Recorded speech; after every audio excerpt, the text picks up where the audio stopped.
हरे कृष्णा। तो आप सब भक्तों का इस अध्ययन सत्र में हार्दिक स्वागत है और आज हम अध्याय 21 का पाठ करेंगे और कल अध्याय 22 का। तो इन दोनों चैप्टर्स काफ़ी छोटे चैप्टर्स थे, इसलिए हमने इन दोनों चैप्टर्स को क्लब करके इनका टेस्ट हम परसों आपका लेंगे। तो आइए प्रारंभ करते हैं इस अध्ययन सत्र को इस मधुर प्रार्थना से श्री चैतन्य चरितामृत से।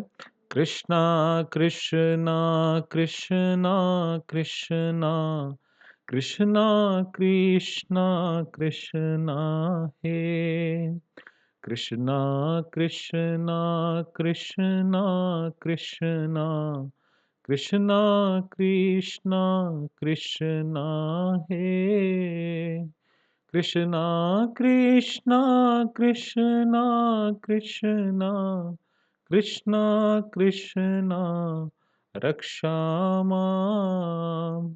कृष्णा कृष्णा कृष्णा कृष्णा कृष्णा कृष्णा पाहि माम्। राम राघव राम राघव राम राघव रक्षा माम्। कृष्णा केशव कृष्णा केशव कृष्णा केशव पाहि माम्। श्रील प्रभुपाद जी का प्रणाम मंत्र। नमः ओम विष्णुपादाय कृष्णापृष्ठाय भूतले श्रीमते भक्तिवेदांत स्वामिन इति नामिने। नमस्ते सारस्वते देवे गौरवाणी प्रचारिणे निर्विशेषा शून्यवादी पाश्चात्य देशातारिणे। हरे कृष्णा कृष्णा कृष्णा हरे हरे हरे राम राम राम राम हरे हरे। तो आइए प्रारंभ करते हैं इस अध्ययन सत्र को। अध्याय 21 वंशी द्वारा मोहित गोपियाँ। तो अभी तक हमने शरद ऋतु और वर्षा ऋतु का कुछ डिस्क्रिप्शन अभी तक पढ़ा था। तो अब इसके आगे पढ़ते हैं। सुंदर शरद ऋतु के आगमन से सरोवरों तथा नदियों में जल स्फटिक के समान स्वच्छ हो गया, मतलब क्रिस्टल के समान, एक जैसे बहुत ही क्लियर दिखने वाला एक नग होता है, उसके समान स्वच्छ हो गया और वे सुगंधित कमलों के फूलों से भर गए और मधुर हवाएं चलने लगीं। वन के इस वातावरण से कृष्ण अत्यंत प्रसन्न हुए, क्योंकि फूल खिले हुए थे और भौरें तथा मधुमक्खियां आनंदित होकर गुंजार कर रहे थे। पक्षी, वृक्ष तथा शाखाएं सभी अत्यंत प्रसन्न लग रहे थे। तभी गौवें चराते साथ में श्री बलराम तथा ग्वाल बालों को लिए श्री कृष्ण अपनी दिव्य बांसुरी, मुरली या वंशी बजाने लगे। कृष्ण की बांसुरी की ध्वनि सुनकर वृंदावन की गोपियों ने उनका स्मरण किया और वे परस्पर बातें करने लगी कि कृष्ण कितनी सुंदर बांसुरी बजा रहे हैं। तो भगवान जब भी वृंदावन में जाते थे गैया चराने, तो वहाँ पे बांसुरी बजाते थे। और इतने मधुर वातावरण के अंदर भगवान ने जब वंशी बजाई और गोपियों ने उसे सुना, तो एकदम से भगवान का उनको स्मरण हुआ और वो एक दूसरे से डिस्कस कर रही हैं कि भगवान कितनी सुंदर बांसुरी बजा रहे हैं। जब गोपियां कृष्ण के मुरली वादन की बात चलाती और वे उनकी लीलाओं का भी स्मरण करती, इस तरह उनका मन विचलित हो जाता, तो वे सुंदर ध्वनि का वर्णन वर्णन करने में अपने को असमर्थ पाती। मुरली की दिव्य ध्वनि की चर्चा चलाते समय वे यह भी स्मरण करती कि कृष्ण किस प्रकार का वेश धारण करते हैं। उनके सिर पर मोर पंख इस तरह सुशोभित होते हैं मानो वे कोई नर्तक हों। वे अपने कानों में नीले फूल खोसे रहते। उनका वस्त्र पीत स्वर्णिम कांति वाला होता और वे गले में वैजंती माला पहने होते।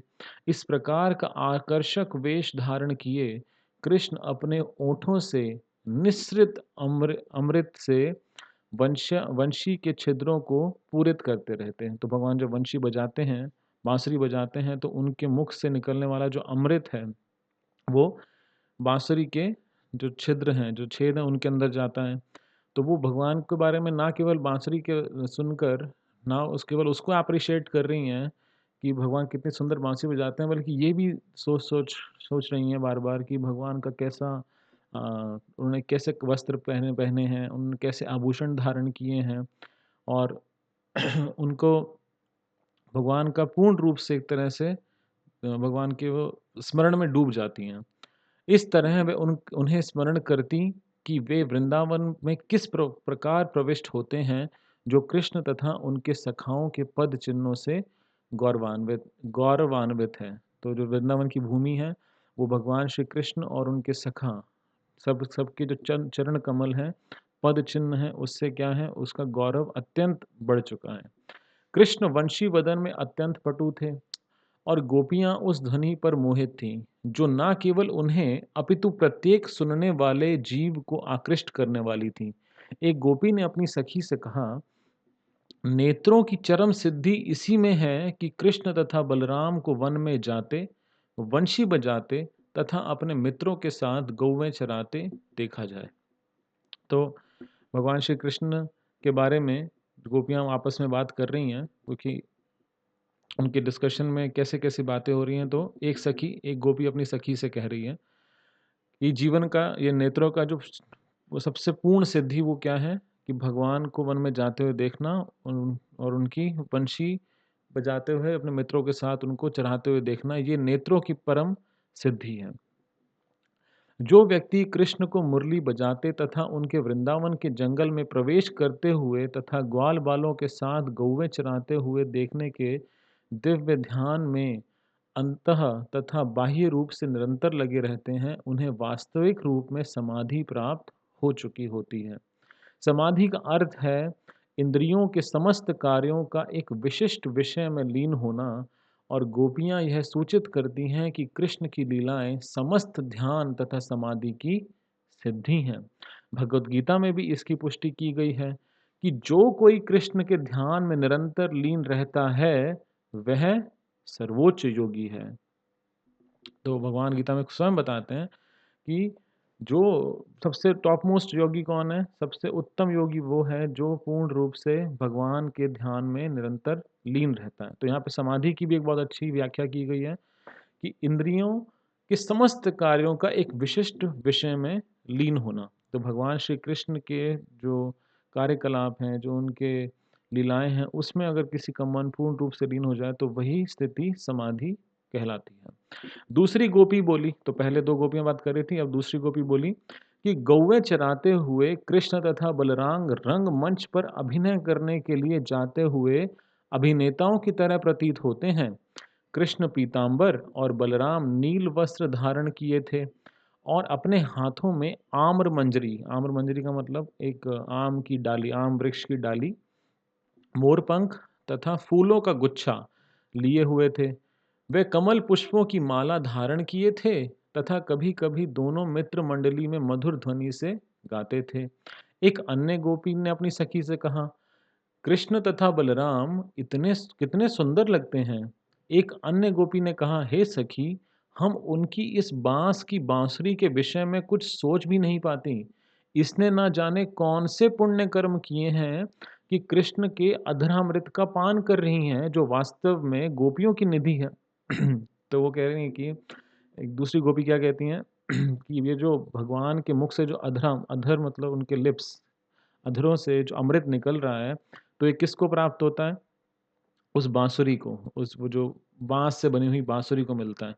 तो वो ये सोच रही हैं कि इस बाँसुरी ने कितने सौभाग्यशाली है, ये कितने पुण्य कर्म किए होंगे जो भगवान के जो ओंठ हैं, उनको ये हमेशा स्पर्श कर पाती है। और वास्तविकता में वो प्रॉपर्टी किसकी है?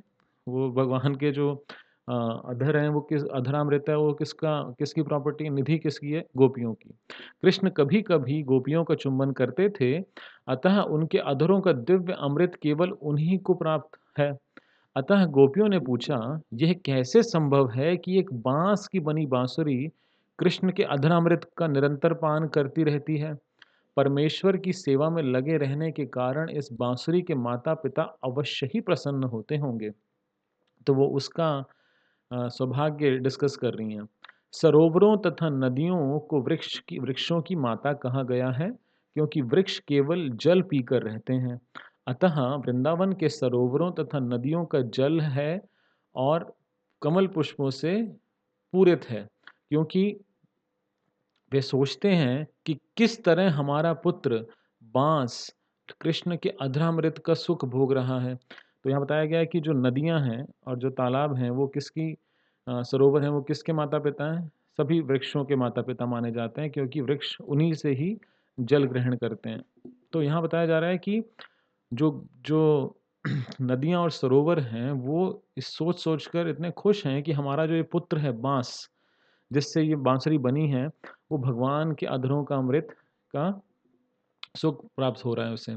नदियों तथा सरोवरों के तट पर खड़े बांस के पेड़ अपनी संतान को भगवान की सेवा में लगे देखकर उसी तरह परम प्रसन्न होते हैं, जैसे दिव्य ज्ञान में उन्नत व्यक्ति अपनी संतानों को भगवान की सेवा में लगे देखकर प्रसन्न होते हैं।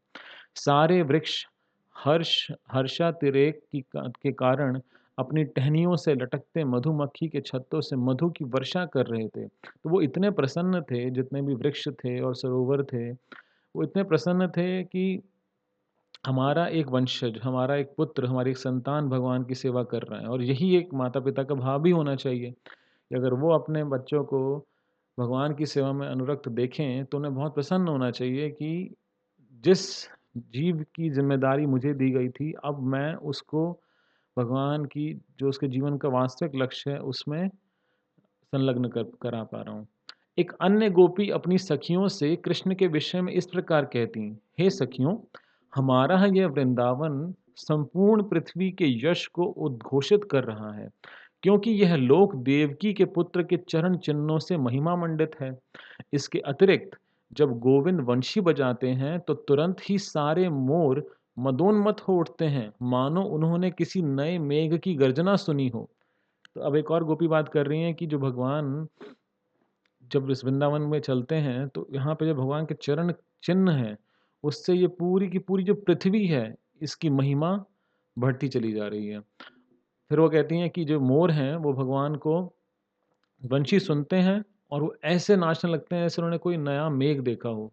जब गोवर्धन पर्वत या घाटी के सारे पशु, पौधे तथा वृक्ष इन मोरों को नाचते देखते हैं, तो वे निश्चल होकर वंशी की दिव्य ध्वनि का मनोयोग से सुनते हैं। हमारे विचार से यह वरदान अन्य किसी लोक में ना तो संभव है और ना उपलब्ध है। यद्यपि गोपियाँ ग्राम्य बालाएँ थीं, किंतु उन्हें अत्यंत वैदिक ज्ञान था। बाह्य रूप से देखने में वो केवल गाँव की बहुत सिंपल सी लड़कियाँ थीं, कभी स्कूल नहीं गई थीं, कभी कॉलेज नहीं गई थीं। लेकिन प्रभुपाद जी यहाँ पे बता रहे हैं कि वो हालाँकि वो ग्राम्य बालाएँ थीं, लेकिन उनको वैदिक ज्ञान बहुत अत्यधिक था। ऐसा है वैदिक सभ्यता का प्रभाव। आधिकारिक स्तोत्रों से वेदों के श्रवण मात्र से सर्वोच्च सत्य सीखा जा सकता है। तो हम देखते हैं कि इवन सिंपल विलेज गर्ल्स, ग्राम्य बालाओं को भी इतना वैदिक संस्कृति में इतना ज्ञान होता था कि वो समझ पा रही हैं कि वो कितना सौभाग्यशाली हैं। ऐसा सौभाग्य, ऐसा वरदान और किसी लोक में उपलब्ध नहीं है। एक अन्य सखी बोली, अरे सखियों, इन हिरनियों को देखो, यद्यपि ये मूक पशु हैं, मूक मतलब जो बोल नहीं पाते, किंतु वे महाराज नंद के पुत्र कृष्ण के पास तक पहुंच चुकी हैं।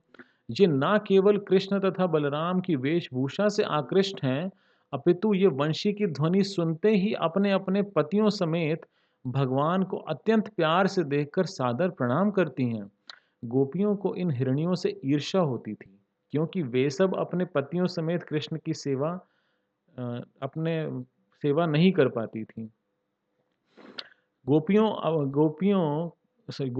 अपने को इतना भाग्यशाली नहीं मानती थीं, क्योंकि जब भी वह कृष्ण के पास जाना चाहतीं, तो उनके पति प्रसन्न नहीं होते थे। तो ये गोपियाँ जो हैं, कुछ वयोवृद्ध गोपियाँ हैं, जो यशोदा माता और गाँव ग्वाल वालों की माताओं की उम्र की हैं, तो वो एल्डरली गोपीज़ हैं, उनका वात्सल्य भाव है। और जो दूसरी गोपी हैं, जो यंग गोपीज़ हैं, उनमें से कुछ मैरिड भी हैं, तो उनका जो भाव है वो माधुर्य रस है। तो उनको हिरनियों से ईर्ष्या होती थी, क्योंकि वो अपने पति के पत्नियों के साथ भगवान की सेवा नहीं कर पाती थीं। एक अन्य गोपी ने कहा, अरे सखियों, कृष्ण तो इतना सुंदर वेश बनाए हुए हैं कि वे स्त्रियों के विविध उत्सवों को प्रेरणा प्रदान करने वाले दिखते हैं। उनकी वंशी की दिव्य ध्वनि सुनकर स्वर्ग के देवताओं की पत्नियां तक मोहित हो जाती हैं। यद्यपि वे अपने पतियों के साथ विमान द्वारा आकाश में विचरण करती होती हैं, किंतु कृष्ण की वंशी की ध्वनि सुनते ही वे विचलित हो उठती हैं। उनके केश पाश शिथिल हो जाते हैं और उनकी कसी हुई पोटियां ढीली हो जाती हैं। इसका अर्थ यह हुआ कि कृष्ण की वंशी की दिव्य ध्वनि ब्रह्मांड के चारों कोनों तक फैल चुकी थी। और यह भी महत्वपूर्ण बात है कि गोपियों को आकाश में उड़ने वाले विभिन्न प्रकार के वायुमानों का पता था। मतलब उनको इस बात का अंदाज़ा भी था कि जो डेमीगॉड यानी कि देवताओं की पत्नियां हैं, वो भी भगवान की वंशी से मंत्रमुग्ध हो जाती हैं। और पापा जी बता रहे हैं कि उनको इस बात का भी ज्ञान था कि किस प्रकार के एयरप्लेन्स यानी कि वायुयान होते हैं और भगवान की वंशी के कारण उन पर कैसा प्रभाव पड़ता है। तो सखियों, गायें भी कृष्ण की मुरली की दिव्य ध्वनि सुनकर मुग्ध हो जाती हैं। यह ध्वनि उन्हें अमृत वर्षा के समान प्रतीत होती है। जैसे संचित करने के लिए वे अपने लंबे लंबे कानों को तुरंत फैला देती हैं। बछड़े अपनी अपनी माताओं के स्तन अपने मुंह में दबाए रह जाते हैं और वह दूध नहीं पी पाते। वे भक्ति से विह्वल हो जाते हैं और उनकी आंखों से अश्रु टपकने लगते हैं, जिससे यह स्पष्ट लगता है कि वे कृष्ण को अपने हृदय से लगा रहे हों। ये सब क्रियाएं यह इंगित करती हैं कि वृंदावन में गौएं और बछड़े कृष्ण के लिए रोना और उनका आलिंगन करना जानते थे। वस्तुतः आंखों से अश्रुपात करना ही कृष्ण प्रेम की पराकाष्ठा है। तो यहाँ हम देख सकते हैं कि जो वृंदावन के वासी थे, ना केवल गोपियाँ बल्कि जितने भी पेड़, पौधे, पशु, उन सब के बारे में यहाँ बताया जा रहा है। पहले बताया गया था मोर के बारे में, फिर अ, गाय और उनके बछड़ों के बारे में, हिरनियों के बारे में। तो जितने भी ये प्राणी हैं जो वृंदावन में हैं, हमने पिछले चैप्टर्स में भी पढ़ा था कि वृक्ष जो हैं भगवान को देख के नतमस्तक करते हैं, झुक जाते हैं। तो जितना भी ये आदान-प्रदान है, इसे कहते हैं, ये कौन-सा रस है? शांत रस। यानी कि आपका भगवान से कोई डायरेक्ट इंटरेक्शन नहीं है, लेकिन भगवान के गतिविधियों को देखकर आप अपना जो आचरण है, वो करते हैं। भगवान से आपका कोई डायरेक्ट संबंध या मतलब आदान-प्रदान नहीं होता, लेकिन आप भगवान को दूर से आदान उनके प्रति अपना प्रेम प्रकट करते हैं। तो जैसे हम देखते हैं कि यहाँ पे जो बछड़े हैं, उनकी आँखों से अश्रुपात हो रहा है, आँसू आ रहे हैं उनके, कैसे? भगवान की वंशी को सुनकर। तो जो 5 मुख्य रस हैं, शांत रस, उसके बाद दास्य रस। तो ये जो रस है, ये शांत रस है, जो वृंदावन के पशु, पक्षी, पेड़, पौधे ये सब जो दिखाते हैं। इसके बाद आता है दास्य रस, जैसे हनुमान जी भगवान की सदैव सेवा करते हैं, तो एक दास के रूप में भगवान की सेवा करना। उसके बाद आता है साख्य रस। साख्य रस मतलब जब कोई व्यक्ति भगवान की सेवा एक सखा के रूप में करता है, जैसे भगवान के मित्र हैं, सुबल सखा, श्रीदाम, मधुमंगल, स्तोक कृष्ण, हमने बहुत सारे नाम अभी पढ़े हैं, भद्रसेना। तो इस प्रकार के जो भगवान के मित्र हैं, ये सभी साख्य रस में हैं। उसके बाद वात्सल्य रस कि भगवान के ऐसे माता-पिता, यशोदा माता, नंद महाराज, वसुदेव, देवकी जो वयोवृद्ध गोपिकाएँ हैं, एल्डरली गोपास हैं, तो उनका जो भगवान के साथ संबंध है, वो कौन-सा है? वात्सल्य रस। और जो सबसे इसमें टॉप मोस्ट माना जाता है, वो कौन-सा है? माधुर्य रस, जिसमें गोपियाँ हैं। तो अभी तक हमने जितना डिस्कशन पढ़ा और अभी एक और पैराग्राफ जो हम पढ़ेंगे, तो ये किसके अंतर्गत आता है? शांत रस। तो आगे पढ़ते हैं। एक किशोरी गोपिका अपनी माता से बोली, अरे माँ, देखो ना, विभिन्न वृक्षों की डालों पर बैठे हुए ये सारे पक्षी कितने मनोयोग से कृष्ण को वंशी बजाते हुए देख रहे हैं। उनके स्वरूपों से ऐसा प्रतीत हो रहा है कि मानो ये अपनी सुधि बुद्धि खोकर कृष्ण की वंशी सुनने मात्र में तल्लीन है। इससे यह सिद्ध होता है कि ये सामान्य पक्षी नहीं, अपितु ऋषि, मुनि तथा भक्त हैं, जो कृष्ण की बांसुरी सुनने के लिए ही वृंदावन में पक्षी रूप में अवतरित हुए हैं। तो वृंदावन, अभी हमने ऐसे पहले ही पढ़ा था कि ब्रह्मा जी प्रार्थना करते हैं कि आप मुझे वृंदावन में एक छोटी-सी घास बना दो। तो ये जो वृंदावन के पेड़ हैं, जो पक्षी हैं, ये कोई सामान्य जीव नहीं है, अपितु ये बड़े-बड़े ऋषि-मुनि हैं, भक्त हैं, जो भगवान की बांसुरी सुनने, उनका सानिध्य प्राप्त करने के लिए वृंदावन में आए हैं। बड़े-बड़े ऋषि-मुनि तथा विद्वान ज्ञान में रुचि रखते हैं, किंतु भगवद गीता में वैदिक ज्ञान का सार इस प्रकार बताया गया है, वेदैश्च सर्वैर अहमेव वेद्यो। वेदों के ज्ञान द्वारा कृष्ण को समझना होता है। इन पक्षियों के आचरण से ऐसा प्रतीत हो रहा था, मानो ये वैदिक ज्ञान के पंडित हों और इन्होंने वैदिक ज्ञान की सारी शाखाओं का त्याग कर केवल कृष्ण की दिव्य ध्वनि को अंगीकार कर लिया हो। यहाँ तक कि यह यमुना नदी कृष्ण की वंशी की दिव्य ध्वनि सुनकर उनके चरण कमलों का स्पर्श पाने की इच्छा से अपनी उताल तरंगों को त्याग कर मंद गति से प्रवाहित होती हुई एवं अपने हाथ में कमल पुष्प धारण किए तीव्र प्रेम भाव से इन पुष्पों को मुकुंद को भेंट करने जा रही हैं। तो ना केवल पशु पक्षी बल्कि यमुना नदी क्या कर रही है, वो अपने भगवान के चरण कमलों को छूने के लिए, उनका स्पर्श पाने की इच्छा से क्या करती हैं, अपनी उताल तरंग मतलब बहुत अपनी जो बैंक्स हैं, जो उनके किनारे हैं, वहाँ से उसको बाहर निकल आती हैं और क्या करती हैं, कमल पुष्प धारण किए तीव्र प्रेम भाव से वो क्या करती हैं, भगवान को ये कमल पुष्प अर्पण करती हैं। तो ये भी एक हम समझ सकते हैं कि ये भी एक शांत रस का आदान प्रदान है। कभी-कभी जब शरदकालीन आतप यानी धूप असह्य हो जाता, तो अपनी मुरली बजाने में लीन कृष्ण, बलराम तथा उनके मित्रों के प्रति सहानुभूति दिखाने के लिए बादल छाया कर देते। उस समय ऐसा प्रतीत होता मानो उनसे मैत्री स्थापित करने के लिए ये बादल उनके सिरों पर छाता ताने हों। तो वैसे तो हमने ये पढ़ा था कि वृंदावन में कभी भी गर्मी बहुत ज़्यादा नहीं होती, वो हमेशा वहाँ पे कैसा मौसम रहता है, जैसे बसंत ऋतु का मौसम होता है, क्योंकि कृष्ण और बलराम स्वयं वहाँ रहते हैं। तो बट यहाँ पर फिर भी बादल भगवान की कैसी सेवा कर रहे हैं कि ऊपर से सूर्य चमक रहा है, तो भगवान के ऊपर वो एक छाता बन के चल रहे हैं। ग्रामीण किशोरियाँ कृष्ण के चरण कमलों के स्पर्श से रक्तिम हुई वृंदावन रज को अपने मुखों तथा वक्ष स्थलों पर लेप कर अपने को धन्य मान रही थीं।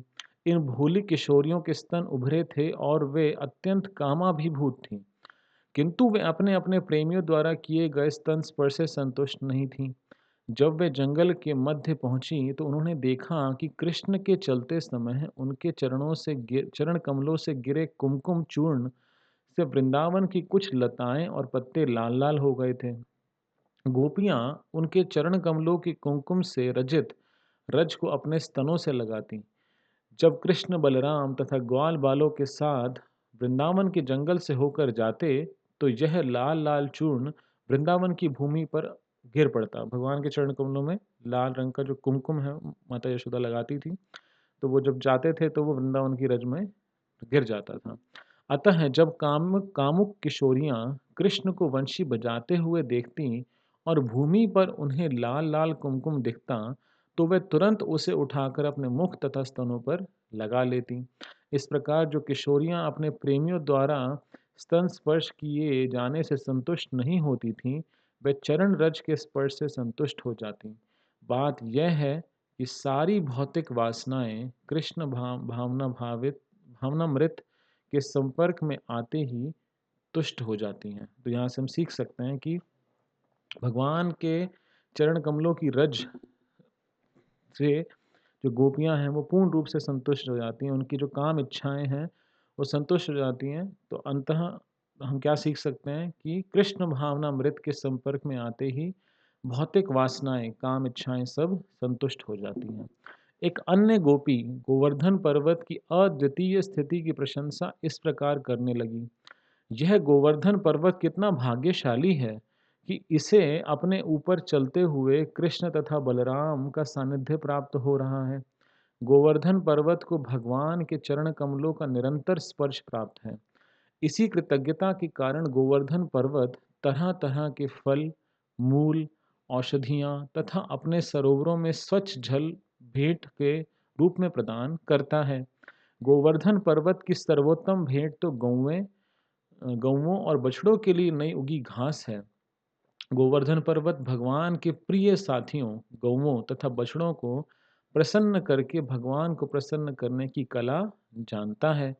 तो गोवर्धन जी को कहा गया है हरिदास वर्य, मतलब भगवान के सेवकों में सबसे उत्तम। तो इसका क्या कैसे? क्योंकि गोवर्धन बहुत सारे तरह से भगवान की सेवा करते हैं। पहले तो भगवान और उनके मित्रों को बहुत अच्छी-अच्छी गुफाएँ प्रदान करते हैं ताकि वो वहाँ पे कीड़ा कर सकें, आराम कर सकें। फिर भगवान के जो दास हैं, यानी कि जो गौएँ हैं, बछड़े हैं, उनको बहुत सॉफ्ट और नई-नई घास देते हैं, नई उगी घास देते हैं।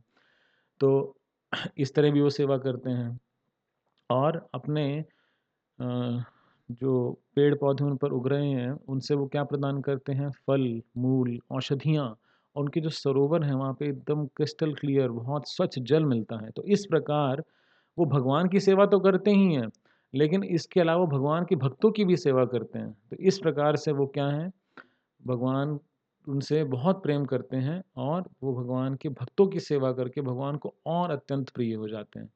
तो उनको वो क्या करते हैं भगवान के प्रिय साथियों गौओं तथा बछड़ों को प्रसन्न करके भगवान को प्रसन्न करने की वो कला जानते हैं। गोवर्धन जी को पता है कि अगर आपको भगवान को प्रसन्न करना है तो किसको प्रसन्न करना पड़ेगा?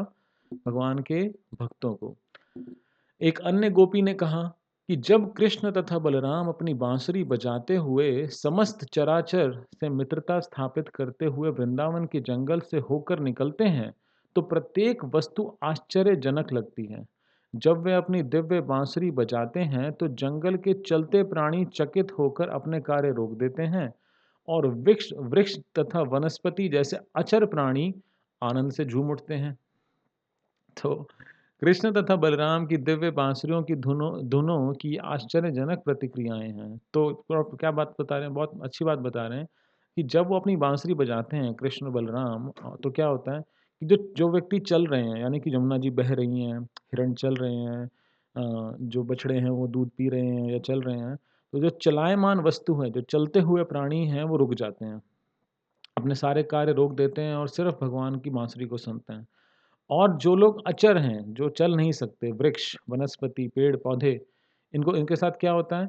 ये आनंद से झूमने लगते हैं। तो जो चलते नहीं वो चलने लगते हैं और जो चल रहे होते हैं वो रुक जाते हैं। तो ऐसी भगवान की बाँसुरी की जो मधुर ध्वनि है, उससे ऐसा प्रतिक्रिया होता है। कृष्ण तथा बलराम सामान्य ग्वाल बालों की तरह अपने कंधों तथा हाथों में गौओं को बांधने की रस्सी लिए रहते। दुहते समय यानी कि दूध निकालते समय सारे बालक गौओं के पिछले पांवों को एक छोटी रस्सी यानी नोई से बांध देते। इस रस्सी को ग्वाले सदैव अपने कंधों पर लटकाए रहते और यह रस्सी सदा रस्सी कृष्ण तथा बलराम के कंधों पर भी देखी जा सकती थी। भगवान होते हुए भी वे ग्वाल बालों की तरह क्रीड़ाएं करते, अतः सारी बातें आश्चर्यजनक तथा आकर्षक लगती। तो भगवान पूर्ण रूप से एक ग्वाल बाल के रूप में अपनी लीलाएं कर रहे हैं। तो ऐसा नहीं है कि बाकी ग्वाल बाल रस्सियां लेते लेकिन भगवान नहीं, भगवान के पास भी ऐसी ही रस्सी मिलती। जैसे एक नॉर्मल ग्वाल बाल बिहेव करता है भगवान बिल्कुल वैसे ही आचरण करते थे। जब कृष्ण वृंदावन के जंगल में या गोवर्धन पर्वत पर गौएं चराने में व्यस्त रहते, उस समय ग्राम की गोपियां उनके विषय में सोचने तथा उनकी विविध लीलाओं के बखान करने में लीन रहती। यह कृष्ण के ही विचारों में निरंतर लीन रहने का सम्यक उदाहरण है। यही प्रवृत्ति गोपियों के आचरण में सदैव स्पष्ट पाई जाती है। अतः भगवान चैतन्य ने घोषित किया कि परमेश्वर की पूजा की अन्य कोई विधि गोपियों की इस विधि से श्रेष्ठ नहीं है। तो चैतन्य महाप्रभु क्या कहते हैं कि जिस विधि से गोपियों ने भगवान की सेवा की, अपना सर्वस्व भगवान के लिए न्यौछावर किया और सदैव भगवान का स्मरण करना, सदैव भगवान की लीलाओं के अंदर मन उनका लीन रहना, इससे उत्तम विधि भगवान की सेवा करने की कोई नहीं है। ये गोपियाँ ब्राह्मण या क्षत्रिय जैसे उच्च कुलों में उत्पन्न ना होकर वैश्य कुल में उत्पन्न हुई थीं और वह भी व्यापारियों की किसी उच्च श्रेणी में ना होकर ग्वालों के कुल में हुई थीं।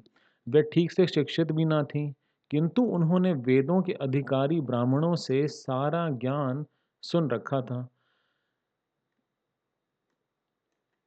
गोपियों का एकमात्र कार्य तथा कृष्ण के विचारों में दिन रात मग्न रहना। तो यही कृष्ण भावनामृत की परिकाष्ठा है क्या, कि हम भगवान की लीलाओं और उनके इंस्ट्रक्शंस, उनकी जो आदेश हैं उसके अनुसार अपना जीवन जिएं, तो इस ये जीवन की परम सिद्धि है। तो हमारे पास भी हमेशा एक चॉइस है कि हम भगवान की शिक्षाओं के अनुसार जीवन जी सकते हैं और नहीं जी सकते हैं। तो भगवान की शरण लेने का अर्थ यही है कि हम सदैव भगवान की शिक्षाओं का की शरण में रहें और दूसरा भगवान की लीलाओं का हमेशा स्मरण करें। स्मर्तव्यम सततम विष्णु विस्मर्तव्यम न जातचित। सदैव भगवान का स्मरण करना और कभी भी भगवान को नहीं भूलना, यही कृष्ण भावनामृत की टॉप मोस्ट प्लेटफॉर्म है। तो इस प्रकार लीला पुरुषोत्तम भगवान श्री कृष्ण के अंतर्गत वंशी द्वारा मोहित गोपियां नामक 21वें अध्याय का भक्ति वेदांत तात्पर्य पूर्ण हुआ। तो आज के लिए हम अपने इस डिस्कशन को यहीं पर विराम देते हैं। तो आपसे हम कल फिर से मिलेंगे इसी समय। तो कल हम अध्याय 22 का अध्ययन करेंगे और परसों हम इन दोनों चैप्टर्स पे कंबाइंड टेस्ट लेंगे। ठीक है? आप सबका बहुत बहुत धन्यवाद। शील प्रभुपाद की जय, अनंत कोटि वैष्णव वृंद की जय, निताई गौर प्रेमानंदे, हरि हरि बोल।